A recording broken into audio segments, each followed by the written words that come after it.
Hi everyone. So today, as I have promised on the Deep Real Talk, I will be talking about what I would tell myself as a married woman. And so, before I get to that, there's just two more points I actually wanted to discuss before about last week from what I told myself if I was before I got married. So, there are two more points that I actually remembered, and I actually wanted to share it with you. So, the first one was that do not marry someone for their talents. The reason why I would say this is that many people, you get attracted to someone because either they're a pianist or they're really good at what they do, or they are like, I don't know, they do something extraordinary. They're actors, or they are good at singing, or they are smart, or they've got money. Don't marry someone because of the talents that they have.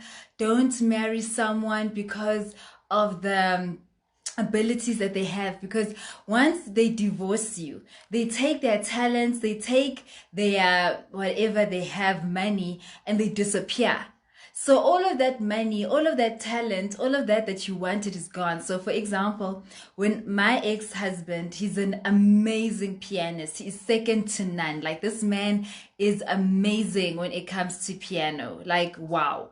And when we started dating, or not dating, when we were first friends, I actually had asked him to teach me piano. That's how I met my ex. We're in varsity, and I asked him to teach me piano. And so I loved it. And well, eventually I fell in love with a pianist.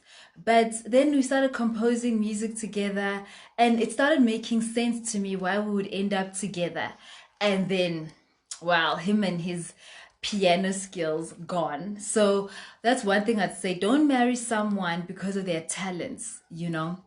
And then the other thing I was going to say is that what's I going to say? Do not mistaken answered prayer. Oh yeah. So what happened was he actually and had a dilemma, and I actually helped him with his dilemma. I prayed with him.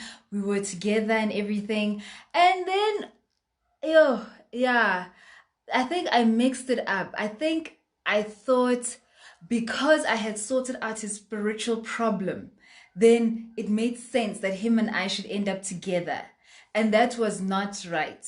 Like, you must be able to dissect or make the differentiate being someone's answered prayer for what they are looking for from God as an answered prayer versus it being a sign that you should get married. Okay, so you must differentiate that. Okay, so now that a few more of you have joined, I'm going to start on my what I would tell myself as a married woman.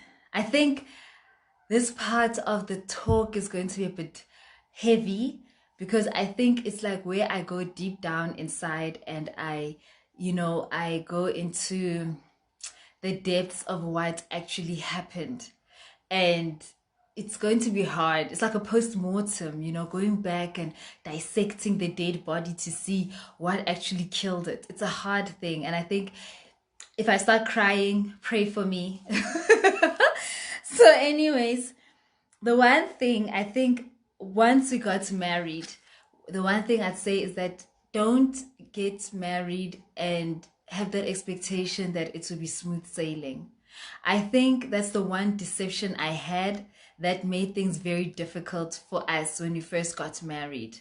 Like, don't think, Uguti, right after you get married, it's going to be blissful. Because that happens for some people, but not for everyone. And so now, because you are thinking that, I am not having the happiest first year of my marriage, you've married the wrong person, because that can lead you down a path of deception. So when we first got married, I think I was doing obstetrics and gynae then, and I think I was suffering from a bit of subclinical depression and anxiety from my obstetrics and gynae, and I actually didn't know what was happening. Thank you, Os Mabel. Thank you. Yeah, I didn't know that I had depression and I had anxiety. And so when you are now trying to merge together as a young married couple, what happens is, if you have all these other things that are now underlying and you're not dealing with them, they also add to the problem. So now your spouse married you thinking you're this happy, bubbly person, and instead you turn out to be a little monster, you know? And I think the problem is that because they don't understand what's going on with you, you become irritable, you start talking a lot, you know, you become short tempered, and this person doesn't understand why you are like that. And it's because of this subclinical depression and anxiety. And I think it's only when I started looking back did I realize that that was the problem. So when you're having emotional difficulties, you know, don't be afraid to think about it. Is there something wrong with me? This is not the type of person I naturally am. And so then you must go back and look for those sort of things. And then the other thing that I would tell myself is that do not remove God from his position of being first in your life. You know, don't replace God with your spouse. I think a lot of us, when we first get married, we become so excited to be married that we even forget that God exists, you know? So you become so fixated in making this other person happy that you don't think to yourself that actually, you know what, I am supposed to be seeking the face of God. Before I got married, God was first and foremost in my life. And so because God was first and foremost in my life, even in my marriage, he should continue being that. You know, this week when I was actually thinking about this word, God was telling me how marriage is a journey of faith. He says, marriage is faith. And I said to him, I don't understand what you mean. And he said to me, marriage is faith because you get married to someone not knowing who they are. And you just trust that they're going to treat you well. You know, yes, you know, we court and everything, and we are nice to each other when we're courting because we want to be together. You know, I don't live with you, so I wouldn't even know how you would treat me. So marriage is a journey of faith. You go into this faith, this thing, believing, having that faith that it's going to be well. And so marriage should be continued in that faith. You continue standing in commitment because of that faith you started off with when you first got married.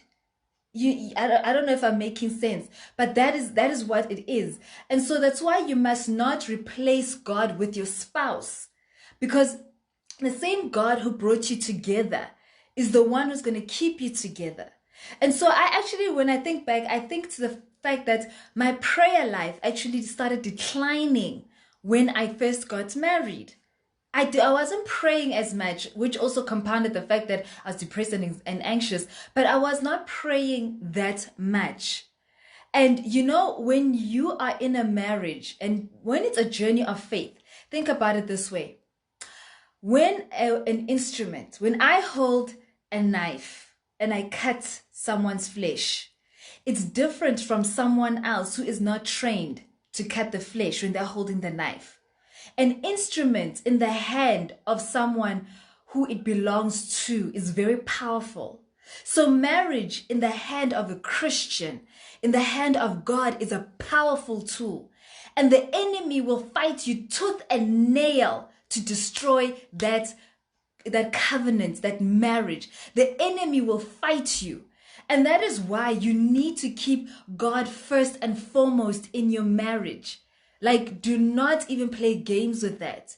So even if you've been married 10 years, even if you've been married 6 years, 2 years, 1 year, you need to stay in prayer when it comes to your marriage.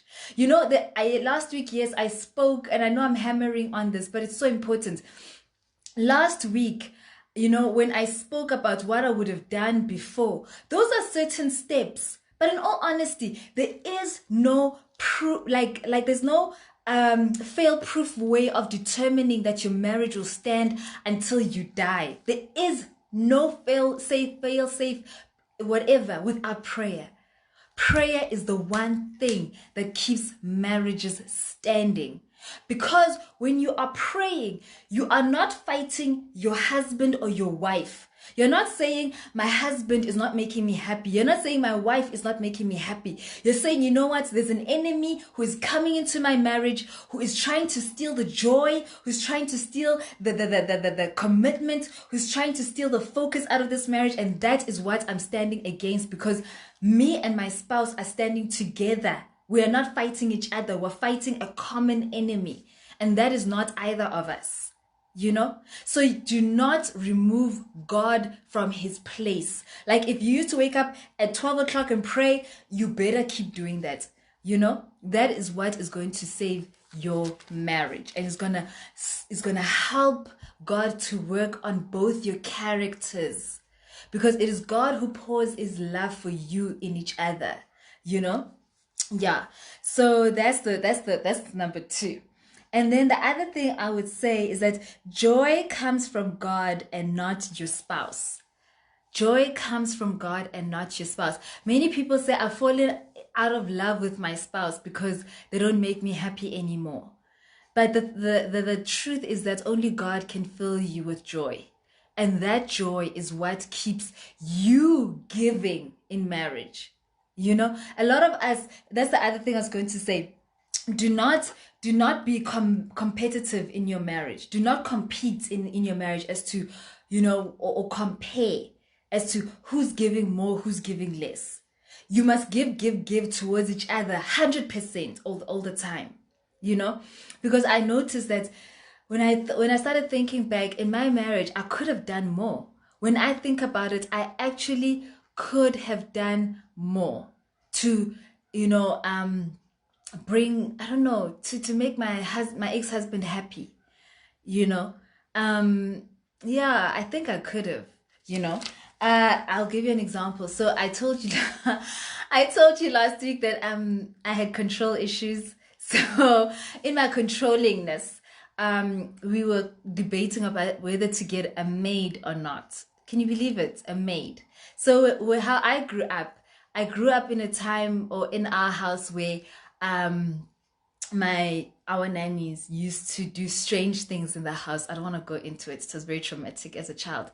So I never liked having a maid or a helper. I just didn't like that idea. And my ex-husband wanted this. And I was stubborn as a donkey, as an ox. I was like, I don't want a maid. And can you believe we've actually fought? Like my parents had to be called in. It was a big issue.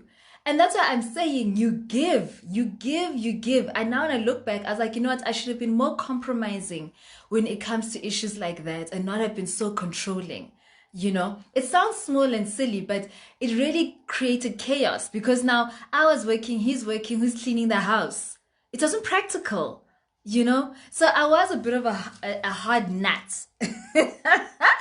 And then the other thing is that do not pretend. My goodness, I think married people are the greatest pretenders. Please do not take this very personally when I say this. Married people are the greatest pretenders. When we were married and we had such big issues, we pretended, and we put on a mask and not a show, but we sort of put this facade that everything is okay. Even with our friends, everything is okay. But we both knew things were not okay. And because we felt ashamed, like you feel ashamed if your marriage is not working. You feel like you're a failure, that my marriage is not working, that other people's marriages are happy. When you see your friends laughing and giggling and looking into each other, it's like... And then you're like, oh, if I could just kill my husband or my wife, it's hard. And so and I realized that we were just such great pretenders. We hide issues. We don't want to talk about issues. And it brings me to my next point to say, if you are going to pretend with the rest of the world, find people you can actually be real with. And I'm not talking about your family, your parents, I'm talking about people you can actually be honest with, to say, you know what, me and my husband are not happy. That's something I would so tell myself, if, as a married woman, that we're not happy. We want to be happy, but we don't know what we are doing and we are failing, you know? And I think had I done that sooner rather than later, we might have salvaged. I mean, my parents had to get Muruti Msweu to help. Then we had to get also Pastor Zamisa to help. I mean, these are big giants when it comes to marriage. These are like big people in the church to come and help because it was rough. And eventually, yes, things didn't work out, but we did get help. But I think it was maybe a little bit too late, So don't pretend. If you're going to pretend in marriage, you are burying your marriage. Trust me.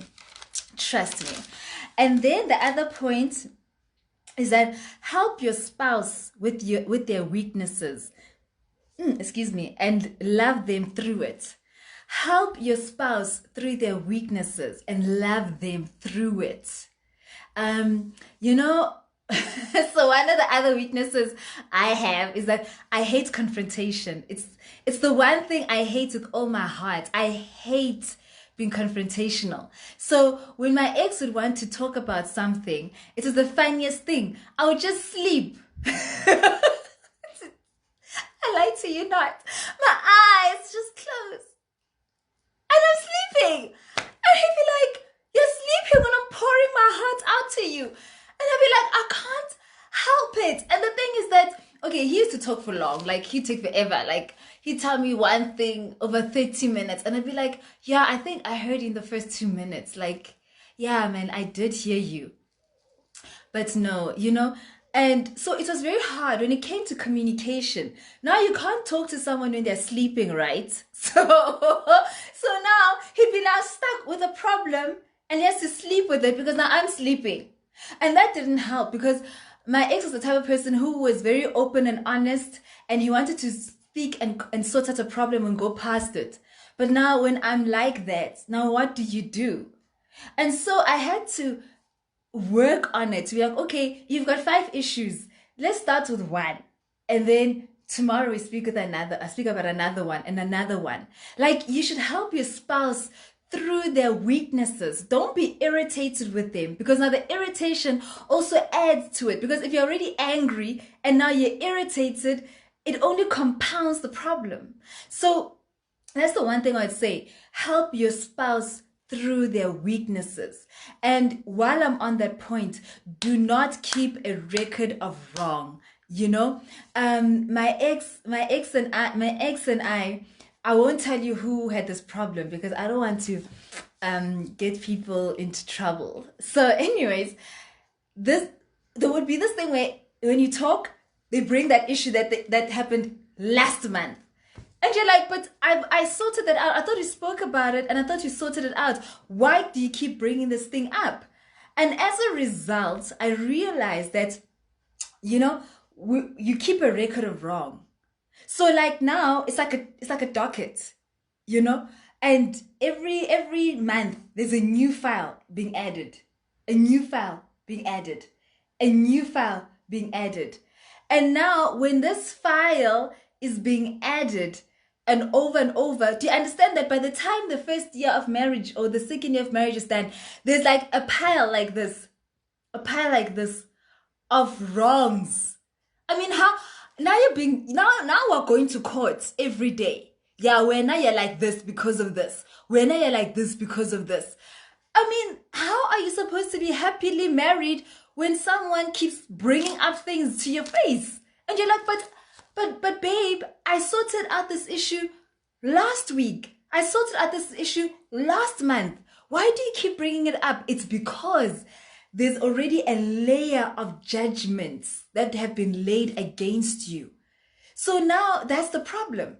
So as a married couple, learn to empty out the basket of wrong. I'm going to say it again. As a married couple, learn to empty out the basket of wrongs.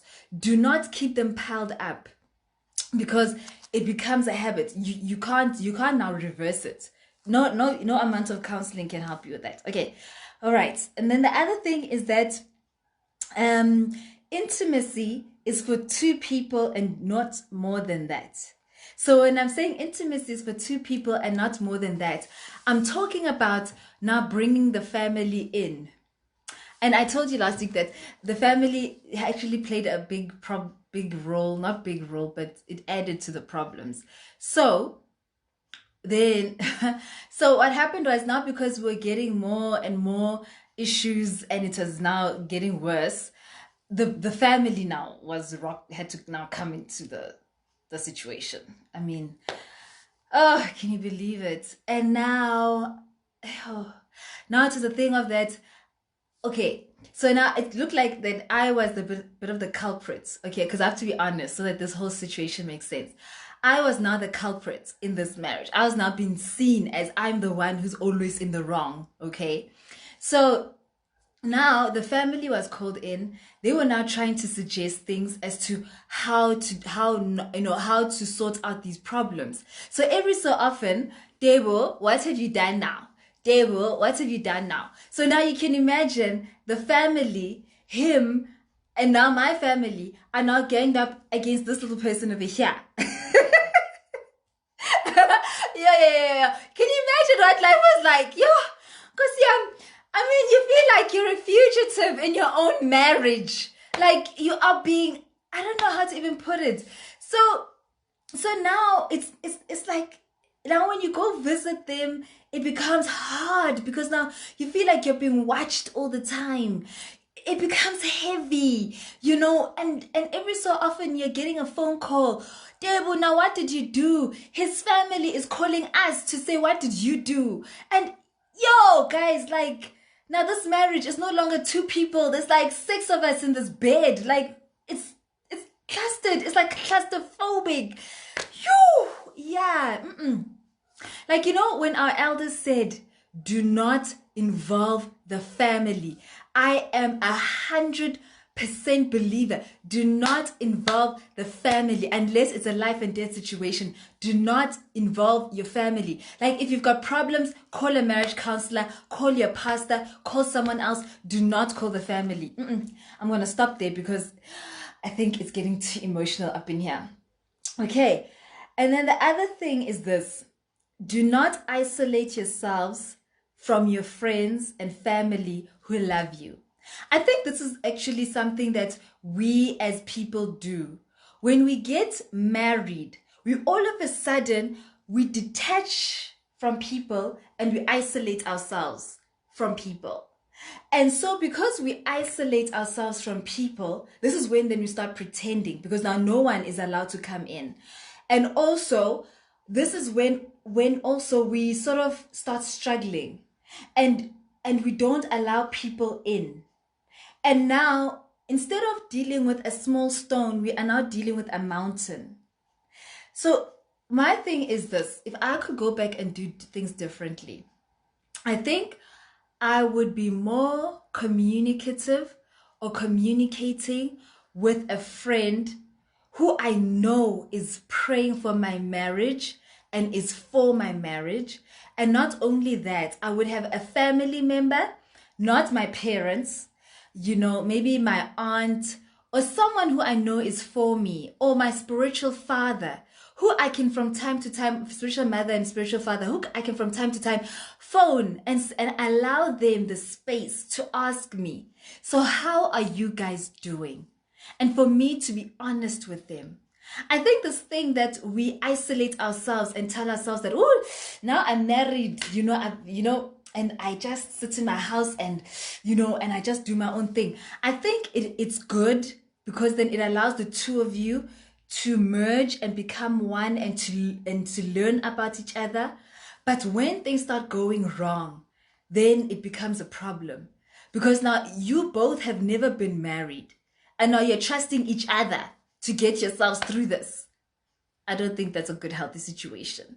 It doesn't work. You need that experience to speak into your marriage, to say, you know what, when she sleeps and you're trying to talk to her, wait for her to wake up tomorrow. I know it's very difficult, but don't also wait to talk to her at 8 o'clock at night. Talk to her at 12 o'clock in the afternoon. Talk to her then when she's awake. Someone who is willing to speak reason into things, you know? So don't isolate yourselves and pretend everything is okay. It doesn't work, you know? But having said that, also watch out for friends who will try to ruin your marriage, you know? That not everyone is out for your marriage. The enemy will use your friends. Your enemy will use some family members. Your enemy might use even your bad habits and your faults to destroy your own marriage. So don't what's the word? Don't just trust. Pray about it. Remember, I said in the beginning, you pray. You need to pray about it. And then the other thing is that, oh yes, in marriage, you will carry a cross. I've always, all my friends who got married after me, all of them, I used to tell them this, that in marriage, you are going to carry a cross. You know, and this cross is for women, a lot of women, it's submission. I think it was very hard for me in the beginning to be submissive. As I said, I'm a very strong-headed person.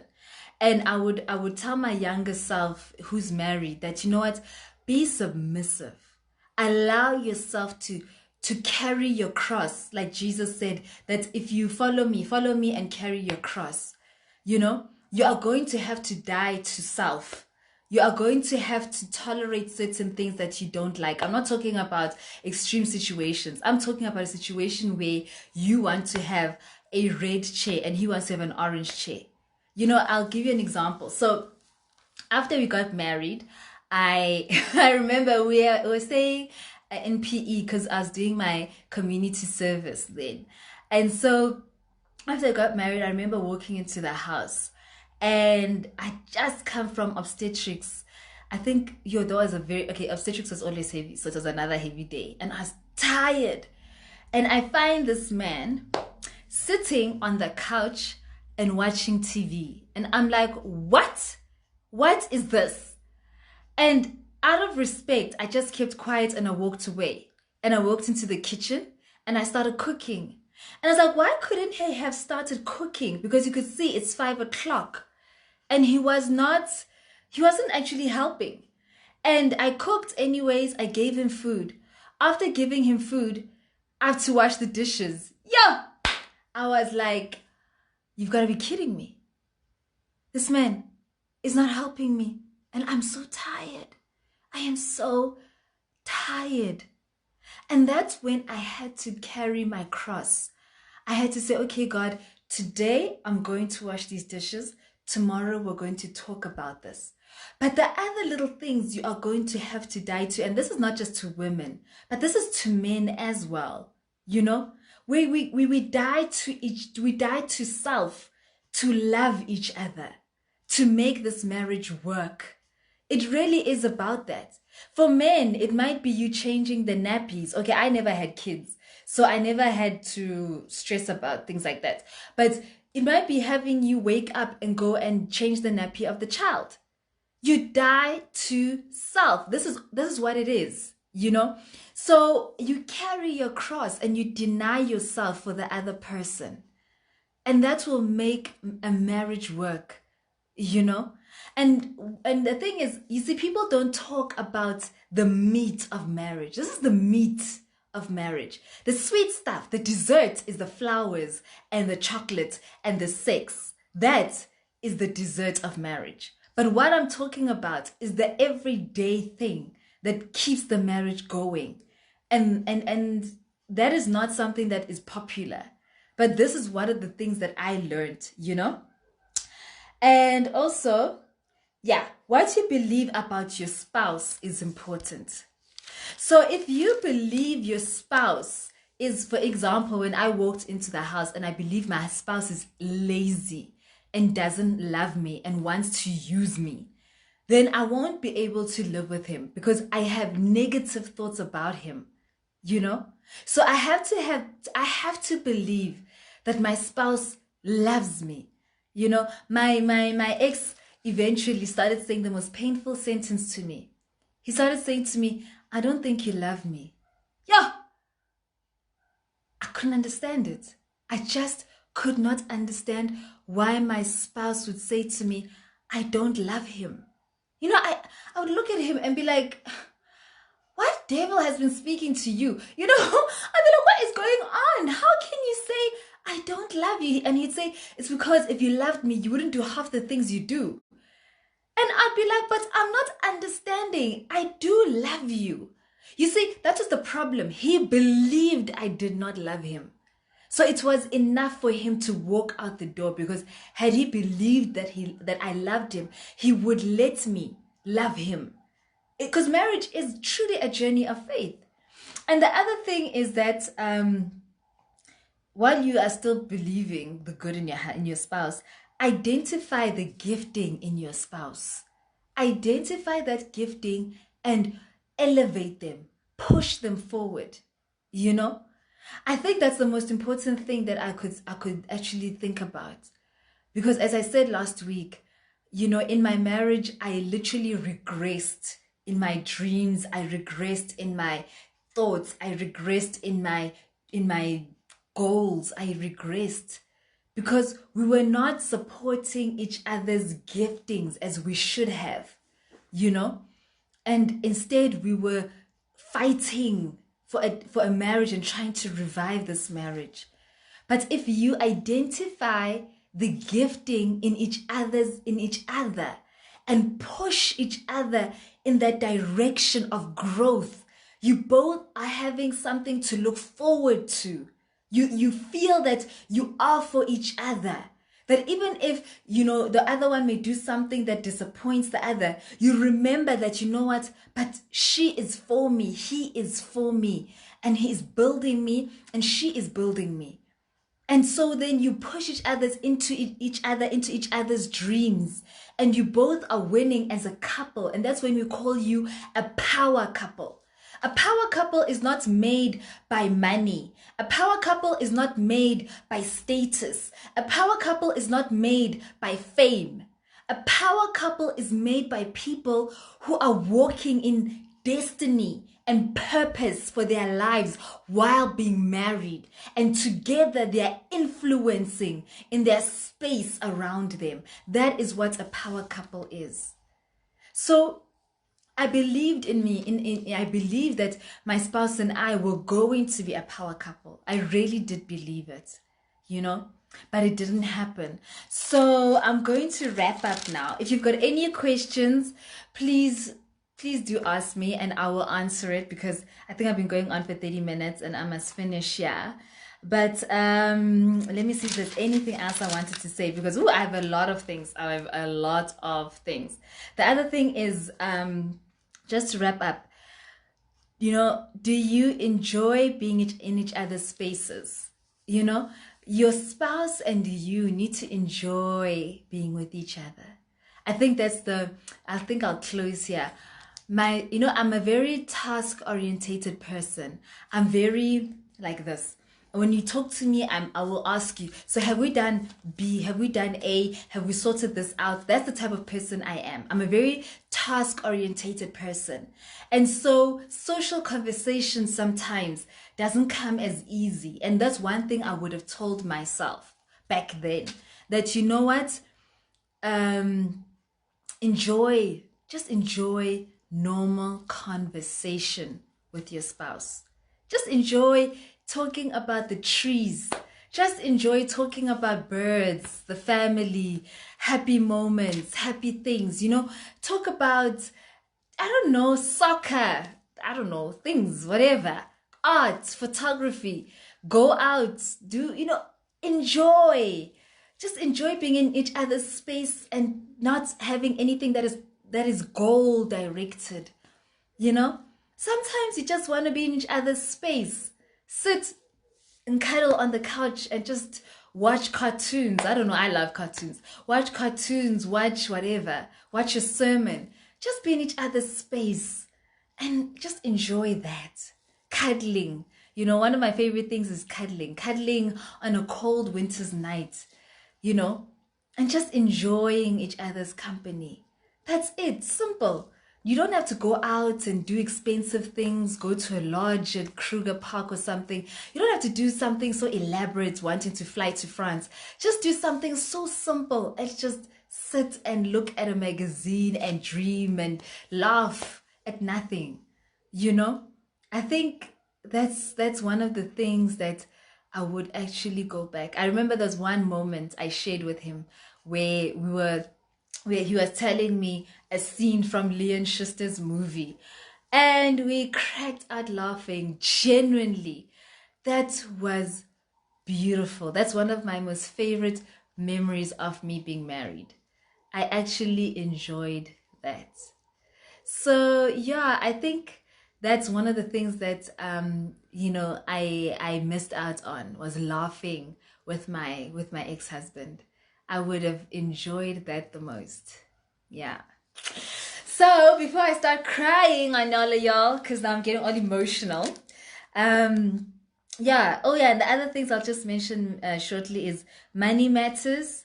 Talk about money. I was married in community of property, so you can imagine what the divorce cost me. It was a rough.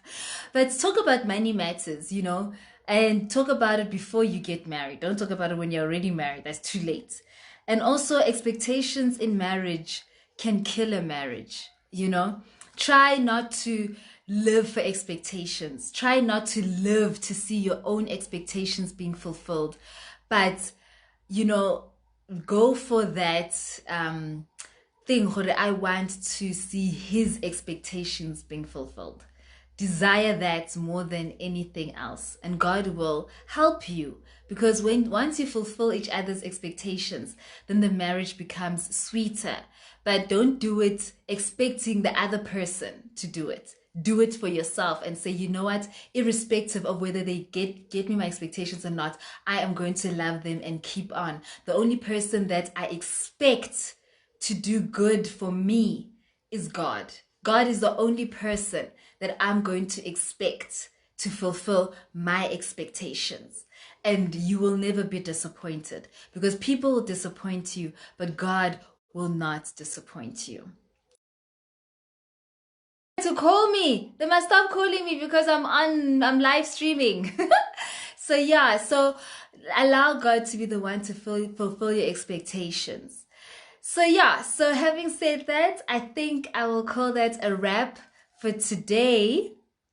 And yeah, I want to say hi to everyone who is here. My aunt Polile was here last week. I hope she's watching. I'd like to say hi to her. Mama says hi, by the way, it was Polile. But yeah, and Sister Ntombi says also be aware that marriage is work. You get what you put in, and it should be for both of you. That's very true.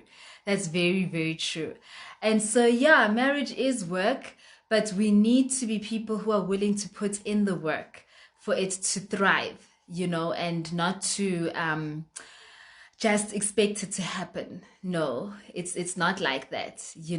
And I think more than anything, I just want to reiterate that marriage is under warfare. People are under, attack in their marriages. And so don't ever sleep on the point of prayer. Marriage stands through prayer.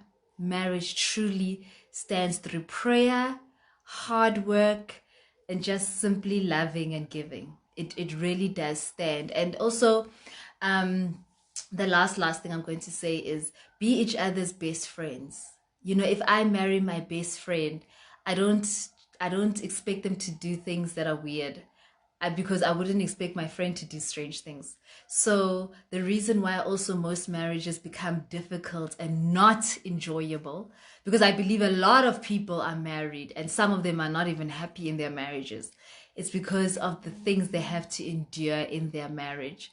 So marry your best friend, and when you're married to your best friend, keep treating them as your best friend. Yeah. So with that, I want to say thank you for joining me this afternoon. And I think next week I'm going to discuss divorce. I'm going to discuss a bit about my journey, how after having come out of divorce, what it took to travel through it. I'm going to talk to you about the difficulties, the pain of divorce. I'm going to talk about, yeah, my journey in all honesty, like, that's it, uncensored and real, you know. Oh, Tandiwe says she had a question. Okay, tell me what's your question, Tandiwe, quickly. And so before I leave, otherwise I'm gonna be gone. What's your question? While I am still here and everyone is still watching. Hi, Lee.